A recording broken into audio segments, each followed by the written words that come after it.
The combat drone was once the preserve of military superpowers but no longer. Its use by insurgents and smaller nations is already changing the nature of battle, writes Jonathan Marcus. Often in military history a single weapons system can become emblematic of a whole age of warfare. One thinks of the longbow used by the English archers at Agincourt in the Middle Ages or the heavily armored tanks that epitomize the ground combat of World War II. The MQ-1 Predator unmanned aerial vehicle or UAV became the iconic weapon of that period of counterinsurgency warfare waged by the United States in Afghanistan, Iraq and elsewhere.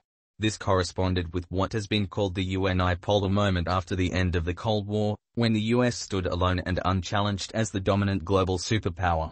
The drone's symbolic status only grew when Predator, originally conceived for aerial reconnaissance, was armed with Hellfire missiles. Mourner's in Tehran image source, Getty Images image caption, General Qasem Soleimani was killed by a drone strike. Its successor, the Reaper, was specifically designed as a hunter-killer. It has a greater range than its predecessor and can carry a larger weight of munitions. Their very names explicitly flag up their purpose. These can be precise killers capable of targeting Washington's enemies whenever and wherever they least expect it. It was Reaper drones that are believed to have been used to kill the Iranian General Qasem Soleimani outside Baghdad airport in January 2020. For a brief period of time it was largely the United States and Israel, with its own significant drone industry, who were able to carry out such operations. This, if you like, was the first age of the combat drone. However, things have dramatically changed. A new era of drone warfare has already arrived involving many more players. And the use of UAVs has moved from counter-terrorism or counterinsurgency warfare into full-scale conventional combat. Indeed, up ahead, a new third age of drone warfare beckons as technology becomes even more sophisticated and linked to artificial intelligence. Presentational Grey Line The Hunter-Killer, MQ-9 Reaper image source, Getty Images nose camera at the front tip, with camera and sensors in a unit below V-shaped tail for improved stability. Weapons are GPS or laser-guided missiles and bombs. Length, 10.97 meters, 36 feet, height, 3.66 meters, 12 feet, wingspan, 21.12 meters, 69 feet 3/2 in, maximum speed, 463 kilometers per hour, 287 miles per hour. Presentational Grey Line drone strikes have played a key role in recent conflicts, helping bolster the Addis Ababa government's position in the face of attacks from TPLF, Tigray People's Liberation Front, rebels. The Ethiopian government has purchased armed drones from Turkey and Iran. It is also reported to have access to Chinese Winglong 2 UAVs via the United Arab Emirates. The UAE similarly supplied Chinese-built drones to its ally General Khalifa Haftar in Libya's brutal civil war. In many cases armed drones have had a decisive impact, contributing to the survival of Libya's internationally recognized government in Tripoli and, in last year's Nagorno-Karabakh conflict, Turkish-supplied drones were a potent factor enabling Azerbaijan's forces to wrest control of the disputed enclave from Armenia. A tank in Ethiopia destroyed by a drone image source, Getty Images image caption. The wreckage of a tank in Ethiopia following a reported drone attack. Drone strikes often raise complex legal and moral dilemmas. They can only be as accurate as the intelligence upon which they are based. The hope that their use might be curbed in some way by arms control treaties has proved illusory. While the US has been reluctant to export its leading-edge technology to anyone other than its closest allies, others make no such distinctions. Who's sending armed drones to Ethiopia? Indeed, the spread of UAVs seems relentless. Over 100 countries and non-state groups have drones, and many actors have access to armed drones.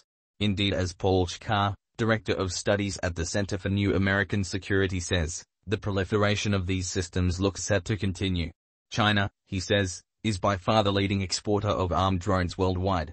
But drones are not just accessible to leading military powers.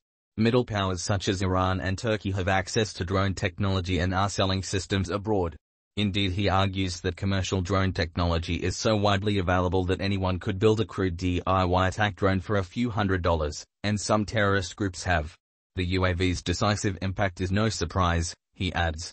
They give a country an air force on the cheap.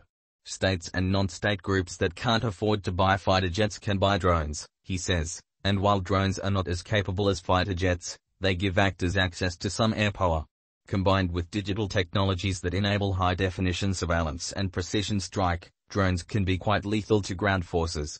Medieval crossbow image source, Getty Images image caption. The crossbow transformed contemporary warfare. Will the drone do the same? But the use of UAVs in regional conflicts and civil wars provides only a pointer to the drone's value in future warfare. While the US and its allies were focused upon counterinsurgency operations, Russia used its involvement in Syria as a testing ground for the incorporation of drones into its wider order of battle. Russia's drone fleet in Syria conducted crucial intelligence, surveillance and reconnaissance (ISR) missions, connecting identified targets with Russian artillery, multiple launch rocket systems and aircraft through persistent drone observation in real time, says Samuel Bendit, a member of the Russia Studies program at the Center for Naval Analyses. This concept is now redefining how the Russian military fights today and in the future by giving forces a UAV-enabled round-the-clock picture of the battlefield, something that the generals did not have before. The fighting in Ukraine, which despite Russian denials, has involved regular Russian personnel, has provided valuable insight into its planned use of UAVs. Presentational Greyline. Read more from Jonathan. Could China's hypersonic missile spark a new arms race? How will we know if war has started in Ukraine? Mood is downbeat, but could Iran talks succeed? Presentational Greyline. Several types of Russian-made drones have been shot down over eastern Ukraine. Mr. Bendit says that intelligence gathering and reconnaissance remain their key mission, but that they also have another important role in electronic warfare, with a special class of Russian drones fitted for that purpose. Electronic warfare is the art of locating enemy forces by the signals that they send out and then isolating them by jamming their communications. Russia may be a decade or so behind the US in terms of the sophistication of its most advanced technology, but the Russian armed forces may well be ahead in terms of integrating drones into their fighting units. Military drones are present across the entire Russian military force structure, says Mr. Bendit. The utility of this organization has been proven in combat, with instances of Ukrainian armored units speedily identified, their communications jammed and devastating artillery fire directed against them. Indeed, Ukraine too has access to armed Turkish drones, having used them against pro-Russian separatists in the Donbas fighting. Media caption: 2 Ukrainian volunteers on a drone reconnaissance mission into the rebel-held Donetsk. Away from the high-intensity battlefield, drones are still being used by insurgents and militia units. But if the drone threat is relatively well understood, why is it so hard to counter?